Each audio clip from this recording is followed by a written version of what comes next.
Hafta içi 5 gün. Akşam saat 6'dan 7'ye dek. Radyo Vekil. Xəyal Orucoğlu'nun təqdimatında. Yurd FM'de Radyo Vekil.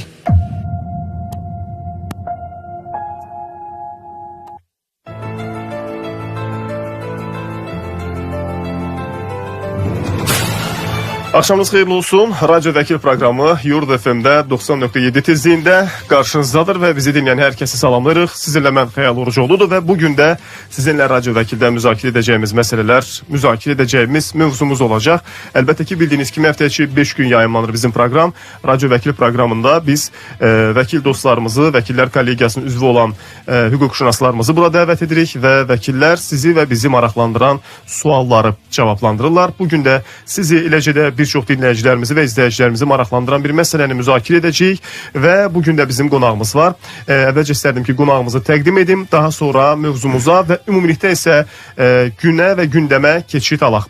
Bugünkü vəkil qonağımız Vəkillər Kollegiyasının üzvü Elvin Səfərovdur. Xoş gəlmisiniz Elvin bəy, salamlayırıq sizi. Salam Xəyal bəy, çox sağ olun, dəvət üçün minnətdaram. Elvin bəy, bir saat ərzində sizlə çox maraqlı bir mövzu əslində müzakirə edəcəyik. Amma mövzuya keçməmişdən qabaq istərdim ki, dinləyicilərimizdən də bizə veriliş boyunca gələn suallar olur. Bu suallar fərqli-fərqli sahələrə əhatə edir. Kimisini deyək ki, mülki məsələ maraqlandırır, kimisini ailə ilə bağlı hansısa bir sual maraqlandırır və yaxud da ki, sənədləşmə ilə bağlı suallar var. Fərqli-fərqli suallar var. Bu arada sizi də maraqlandıran suallar varsa yaza bilərsiniz. 099 6 907 907 WhatsApp nömrəsinə. Bu nömrəmiz açıqdır və veriliş boyunca ünvanlanan sualları cavablandırmağa çalışacağıq. Özdə hətta nəinki veriliş boyunca bəzən gün ərzində də gələn suallar olur. Yəni o qədər verilişimiz və insanlar üçün aktual məsələlər var. Ona görə də yazırsınız, yazılı formada suallar qəbul olunur.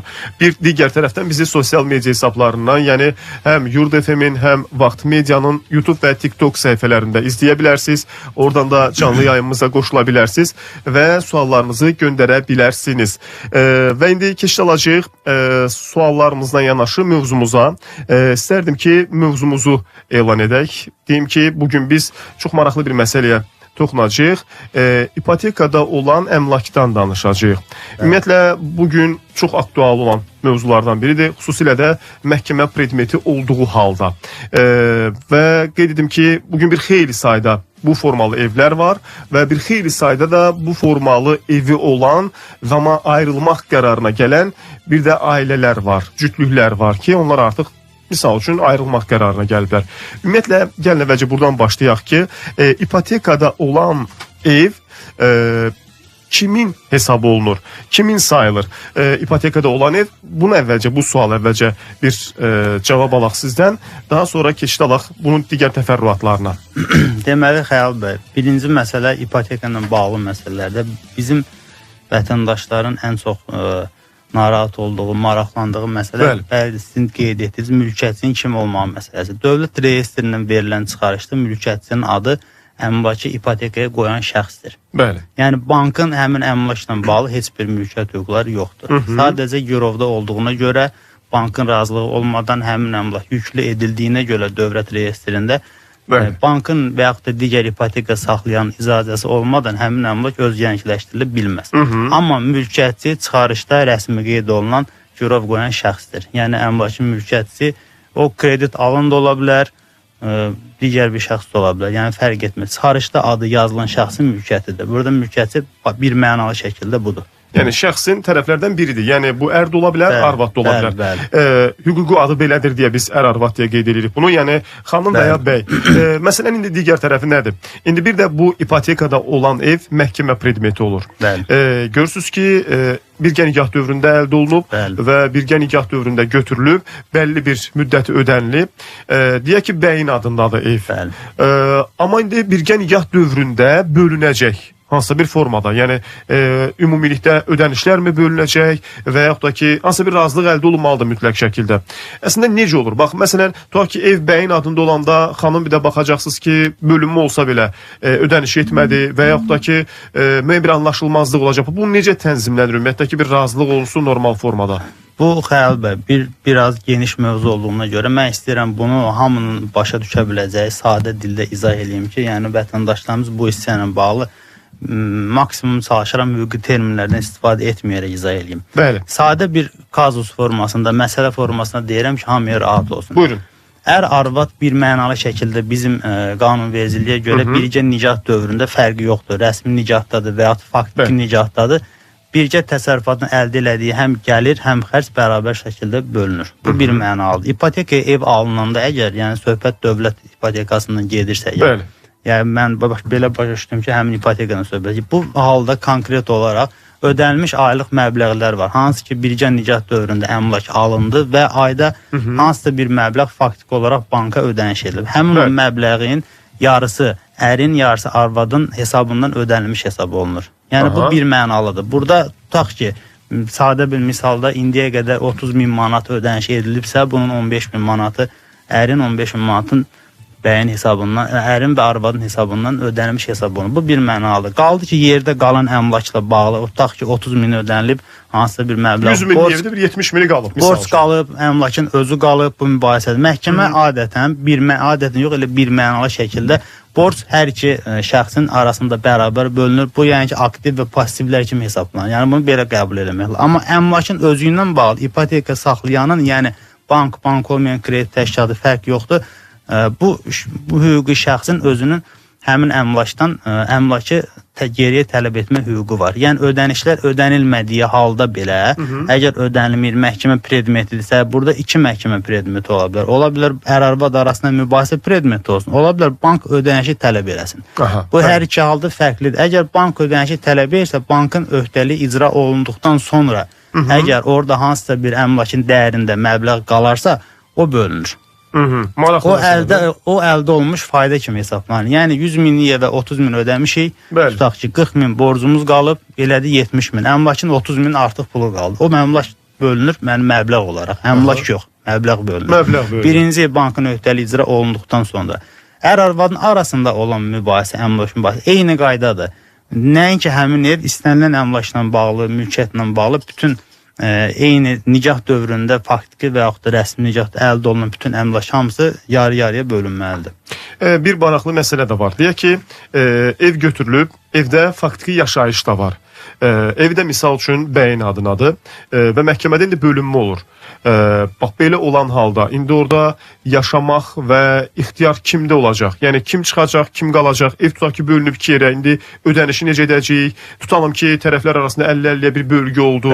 Bax, bu da maraqlı bir məsələdir ki, evdə kim qalacaq? Yəni evin faktiki yaşayan sakinləri kimlər olacaq? Məsələ burasında ki, qanunvericinin bu məsələdə də mövqeyi bir mənalıdır. Yəni qanunverici deyir ki, əgər ailə formasında, yəni birgə nicah dövründə bu adamlar bu evdə yaşayırlarsa, hər ikisinin orada yaşamaq hüququ var. Yəni kimisə yaşamaq hüququ, çox güman ki, həmin həyat yoldaşı əksər hallarda təcrübədə həmin ünvanda qeydiyyatda olur. Yəni onu qeydiyyatdan çıxartmaq üçün mülkiyyətçi hər bir halda girov saxlayanın, yəni bankın razılığını alıb bunu etməlidir. Burada məsələ burasındadır ki, o evin bölünmə prosesi, yəni təcrübədə belə bir şey demək olar ki, olmur və real da deyil. Ev bölünmür. Çünki evin tam mülkiyyəti hansısa bir şəxsə konkret aid deyil.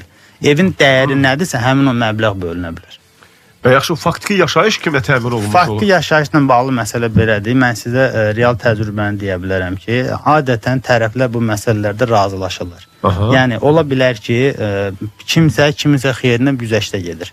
Hansısa məbləği ödəyir, aralarında razılaşırlar. Həmin o, tutaq ki, bəyin adını almışdırsa, xanım razılaşır. Orada adətən xanımlar qalır, bəy evi tərk edib gedir. Xanımın adına. Amma orada bilirsiniz, yəni bunun rəsmiləşdirilməsində çətinliklər yarana bilir. Çünki ipoteka şərtlərinə görə ola bilər ki, bəyə kredit verilə bilər, amma xanıma verilməsin. Bunu rəsmiləşmə mümkün olmadığına görə, yəni bu yenidən müraciət eləməlidir ipoteka fonduna, oradan razılıq verir. Bu mümkün deyil və bunun gəliri yoxdur xanımın deyək ki.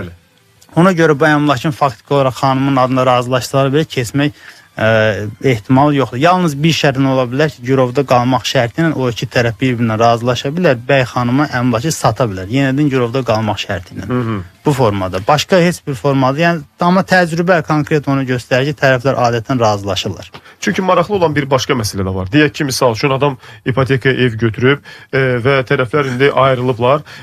Məsələnin bir də məhsul olan tərəfidir. Məsələn, mən tutaq ki, evi öz adıma götürmüşəm və məhsul da mənəm bir növ. Çünki rəsmiləşmə mənim adım olub. Yəni bankdan olan krediti götürən tərəf deyək ki, mənəm.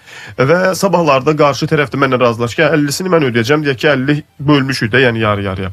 Belə olanda da deyək ki, tərəf elə mənim adımdadır deyə, çünki bankın yanında öhdəliyi mən daşıyıram deyə gecikdirdi, nə istədi ödədi, istəmədi ödəmədi. Bax, bu kimi məsələlər də sonra problem yaradacaq. Məsələ burasındadır ki, bu problemlərin yaranmaması üçün tərəflər razılıq gəlir. Çünki bu məsələnin problemi ya onun özünü sığortalamaq üçün yolları var yoxdur. Yəni var, mümkün. Sadəcə bu məhkəmə prosesində həll oluna bilmir deyə adətən tərəflər bunların öz arasında razılaşır. Lakin mən sizə belə bir şey deyim. Deyək ki, siz dediyiniz misala uyğun olaraq xanım bəy razılaşıblar, ödəniş elə 3 aydan sonra hansısa gecikmə olur. Bu adında borc olan kreditin məsul olan öhdəliyi daşıyan şəxs bu ödənişi ödənməlidir. Çünki bilir ki, ödənməsə məhkəmə qaydasına və yaxud da digər formada həmin əmlaka yönəlmə olacaq ipoteka ilə bağlı. Həmin adam ödədiyi məbləği artıq tutaq ki, tam məbləği ödəyirsə, digər şəxsin yerinə ödəmiş sayılır. 50%-ni. Və o məbləği həmin tərəfdən istədiyi vaxt məhkəmə qaydasını tələb edə bilər. Yəni uzun bir məsələdir, uzun bir prosesdir. Yəni kimsə bununla necə deyirlər, özünü yükləyibsə, ipoteka ev götürüb, sonra da bir ayrılmaq qərarı verir. Və yaxud ki, bu kimi hal baş veribsə, bir çətin bir işin, bir yükün altına əslində girmiş olub. Çünki ciddi bir məsuliyyət var. Həm də hüquq qarşısında, götürdüyü bu borc qarşısında. Davam edəcəyik indi. Suallarınız varsa yaza bilərsiniz. Gələn bir xeyli bizə WhatsApp-dan suallar var. Bu arada bizi hal-hazırda Yurd FM-in həm YouTube, həm də TikTok səhifəsində izləyən izləyicilərimiz var. Vaxt Medianın və Yurd FM-in YouTube və TikTok səhifələrini nəzərdə tuturam. Oradan da suallarınızı göndərə bilərsiniz, yaza bilərsiniz. Bugün biz əmlak məsələləri, eyni zamanda ailə münasibətləri, mülki vərəsəlik və s. bu kimi mövzuları və sualları daha doğrusu gözləyirik sizdən, soruşa bilərsiniz. Bugünkü vəkil qonağımız Elfin Səfərovdur, Vəkillər Kollegiyasının üzvü. Qısa bir aradan sonra qayıdacağıq, amma hal-hazırda bizim